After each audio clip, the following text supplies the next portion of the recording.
Okay, we're going to go over the top 10 list that I took on Trans Iowa 13 that worked out really well for me.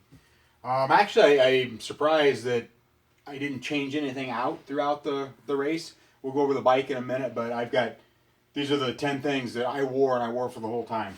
So one of the best deals, again, after Land Run, after Crash Rock Classic, bought this Gore-Tex rain jacket. I had worn it a few times beforehand, more in the like a warmer weather, just to kind of see how it acted, and it was great. No vents on it, but it does have the reverse zipper where you can zip it up from the bottom. I use that a lot when I was climbing hills, so I'd zip it up there and then zip the top down, so it'd just be a little bit in the middle, and plenty of airflow.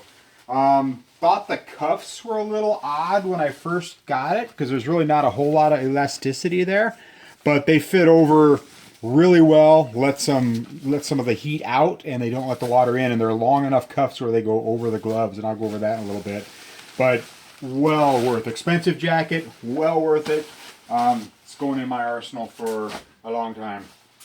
Wasn't sure about these Gore-Tex rain pants. I've had them for years, but never really have worn them. So I wore them once around the block and decided it was going to be cold enough to do it. They're tapered at the bottom, 3 different Velcro, but they got this screen, kind of a meshy material inside, and I thought it might kind of screw with my knees as I was pedaling, but no problems at all. Did not get wet. Great pair of pants. I would definitely do those again. Up top, I had a Primal wind vest on. Kind of wanted to keep it on purely, because it was windy out, and for the 3 pockets, just a stash gear, which I didn't really use since it was raining the whole time. But this also has one of the, I'm going to call it the zippers that zip up from the bottom and the top. I use that over and over again just to adjust the temperature, just to let it in. But this definitely was needed all through the day and most of the night. At night, I'll go over it, but I should have put on probably my thermal jersey that I had in the back of my Pika.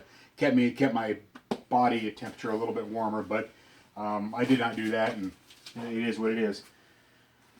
Base layer. That's all I wore with the was this Patagonia wool base layer. Just an old wool base layer. Love it. Wore it for thousands of miles. Got holes in it, tears.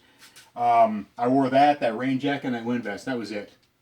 Kind of surprised me I didn't have to wear anything warmer, but it actually builds up enough heat. That rain jacket breathed well enough. I was super pleased with it. Next on the list, where you lose the most heat. Dug this out of the winter tub, but it was a 45 North winter wool cap. Works great. Even though it gets wet, keeps you warm.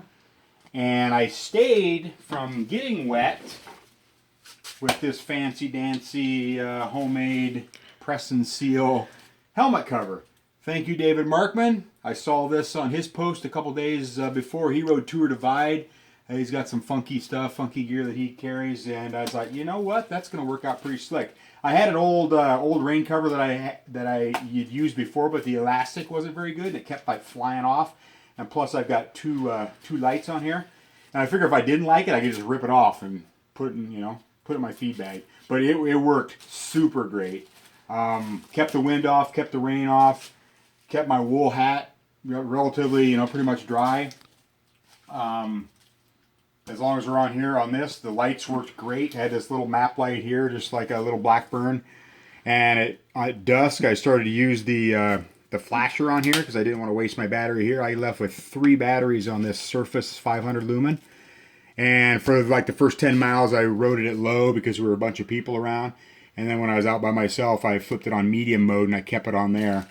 The only thing that got me was, as I was leaving the coming tap after checkpoint 2, about 5 miles after that, I checked the battery indicator before I left, and I'm flying down this big old hill, and the light just went out. It was done.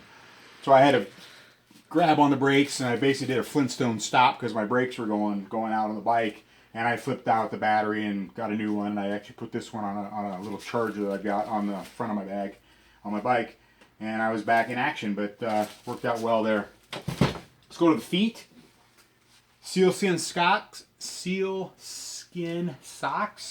About $60. I bought these after Land Run, after going hypothermic, And they're bulky. They're kind of that neoprene feel, but they're also kind of like a wool feel inside.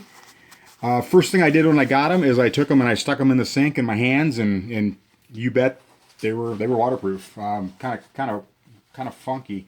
They also got grips on the top, and one of the instructions they said was if it may cause irritation if used if prolonged use. So like I say, I wore them for what 1 30-mile ride, and I wore them in the house at night, and then I decided that was all right. We're good, going good. I mean, looking at the weather forecast. So these worked really well, kept my feet warm because, I mean, they're waterproof, windproof, but because I also chose to take my winter lake boots. A little more heavy, a little more bulky than I had liked. They got the spikes on there. I still got my winter screws on there. But I knew we were going to be in mud. I knew we were going to be in the rain. I knew these weren't waterproof, but they were about as close as I could get.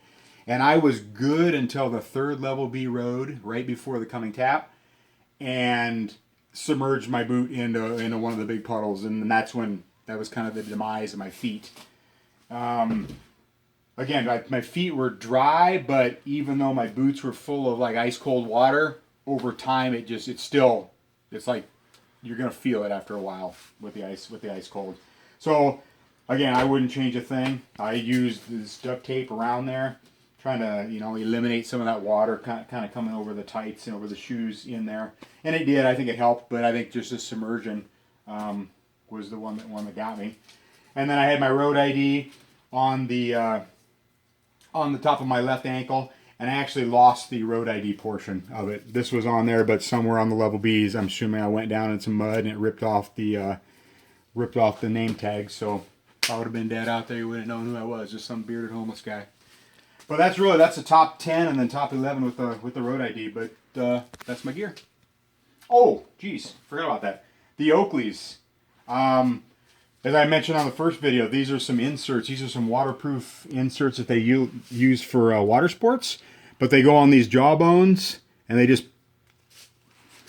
they wear, I mean, the seal, the rain coming through, everything, I mean, worked great. Eyes didn't get all watery. They pop out like that. The only thing I did was I took some Gorilla Glue. These kind of come out if you mess with them a little bit. So I just put Gorilla Glue, spot checked them on there, and it kind of holds this rubber in place a little bit better. But A+ on that, especially for the wind and the rain coming through, the rain sideways. So again, top 10 list. I wouldn't change a thing on here, given the weather that was thrown at us.